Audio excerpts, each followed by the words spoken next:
안녕하세요. 세이지 약국 4차 실습생 정세희, 정지윤입니다.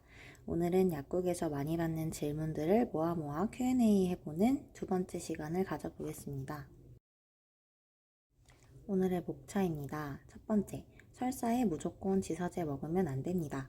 가려움이 멈췄는데 무좀약을 그만 복용해도 되나요? 파스는 얼마나 붙여야 하나요? 백신 맞기 전에 피해야 할 약이 있나요? 약 먹을 때 자몽 주스를 왜 피해야 하나요?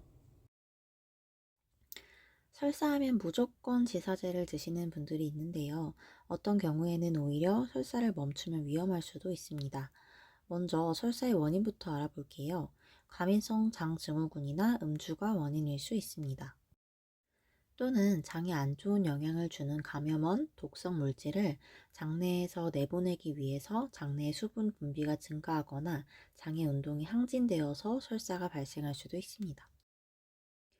지사제는 크게 흡착제, 장운동 억제제, 점막보호제, 살균제가 있습니다.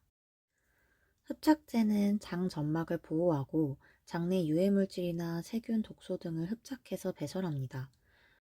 장운동 억제제는 장관의 운동성을 감소시켜서 장내 수분을 흡수하고 설사 증상을 완화시킵니다. 점막보호제는 장 점막에 단백질과 결합하는데요. 장 점막을 보호하고 수축시켜 수분 배출을 감소시킵니다. 살균제는 설사를 유발하는 장내 유해 세균을 억제하고 제거하는 역할을 합니다.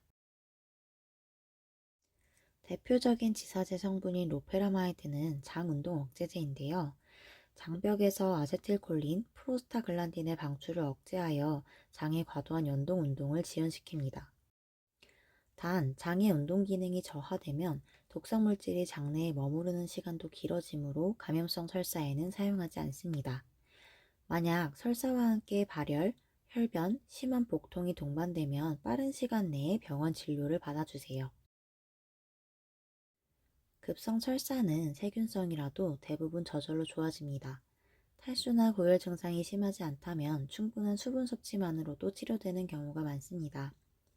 세균성 설사가 아니라면 흡착형, 장운동 억제제, 수렴제 등의 다양한 지사제를 적절히 복용하여 증상 개선에 도움을 줄 수도 있습니다. 무좀약 어떻게 쓰나요?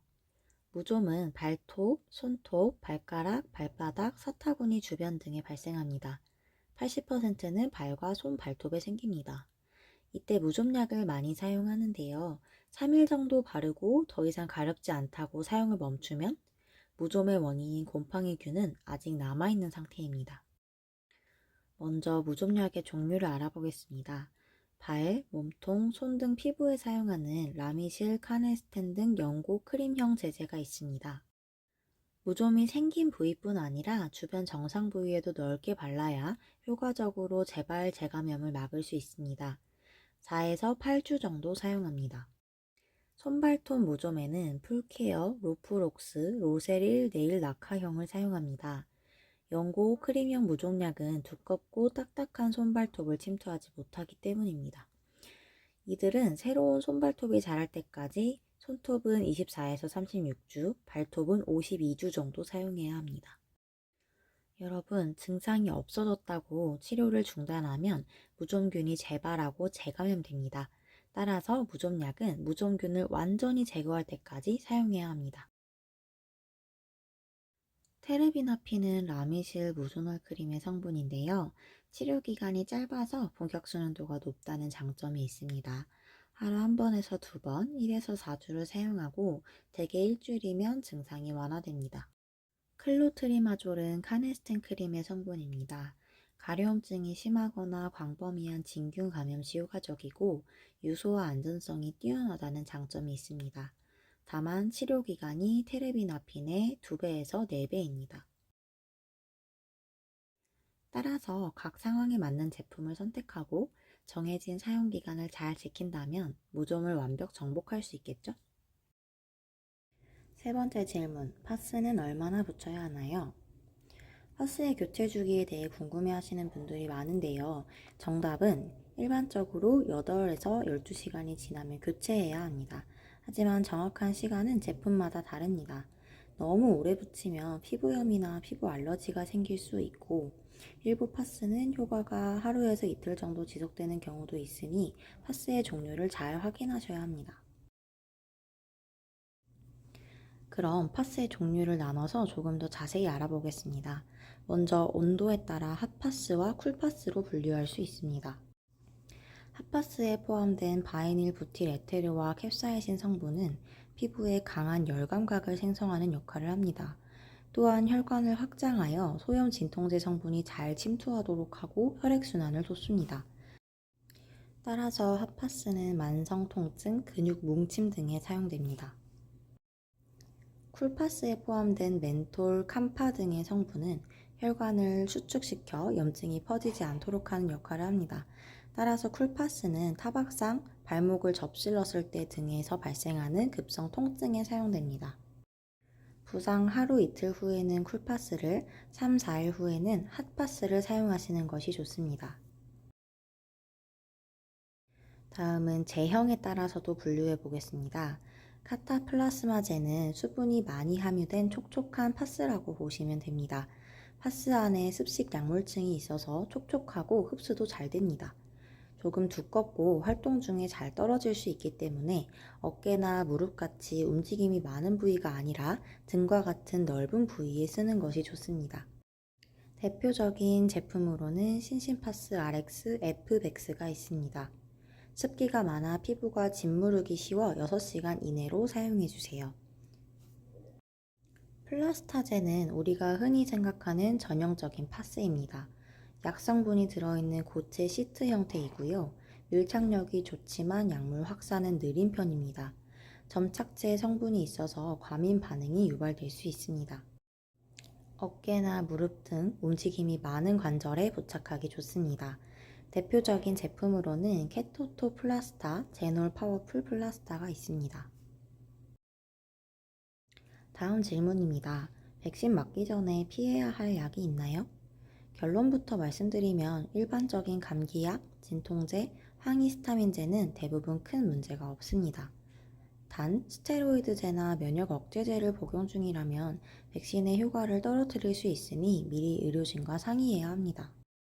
스테로이드제나 면역 억제제 때문에 백신을 맞아도 항체가 제대로 생성되지 않을 가능성이 있습니다. 또한 WHO에 따르면 이부프로펜 성분의 소염 진통제를 피할 것을 권고했는데요. 이부프로펜이 항체 생성을 억제할 수 있기 때문입니다.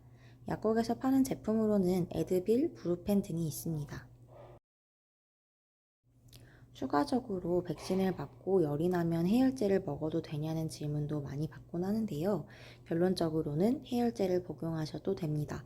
아세트아미노펜 성분인 타이레놀이 가장 안전하다고 알려져 있습니다. 하루 권장량이 4000mg이라는 것도 참고해주세요. 마지막 질문입니다. 약 먹을 때 왜 자몽 주스를 피해야 하나요? 여러분, 자몽 주스는 특정 약이랑 먹으면 안 됩니다. 자몽 내에 있는 휘라노큐마린이라는 성분 때문인데요. 이는 CYP3A4 이니비터로 체내에서 약을 분해하는 효소인 CYP3A4를 억제합니다.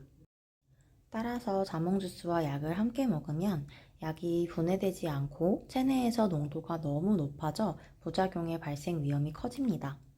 오렌지, 귤, 레몬, 한라봉 등은 상대적으로 괜찮습니다. 퓨라노큐마린 성분이 없거나 적기 때문이에요. 또한 자몽이 함유된 포카리 스웨트도 피해 주셔야 합니다. 대표적으로 주의해야 할 약들을 알려드리겠습니다. 고혈압 약, 고지혈증 약 복용 시에는 자몽 주스를 드시면 특히 위험합니다. 아밀로디핀 등의 칼슘 채널 차단제 계열 혈압약과 병용할 시에는 혈압이 비정상적으로 떨어질 수 있습니다. 또한 리피토, 아토르바정, 크레스토정 등의 스타틴 계열 고지혈증제와 병용할 시에는 근육통이 있을 수 있으며 간 수치가 상승할 위험이 있습니다. 면역 억제제, 항부정맥제 등도 자몽에 예민한 약이 많습니다. 오늘 영상은 약국에서 많이 듣는 질문들로 구성해 보았습니다. 유익하셨나요? 오늘 말씀드린 내용처럼 약도 나에게 맞게 정확하게 복용하는 것이 중요합니다. 오늘 다룬 주제가 여러분의 고민과 선택, 건강에 도움이 되길 바라겠습니다. 지금까지 시청해주셔서 감사드립니다.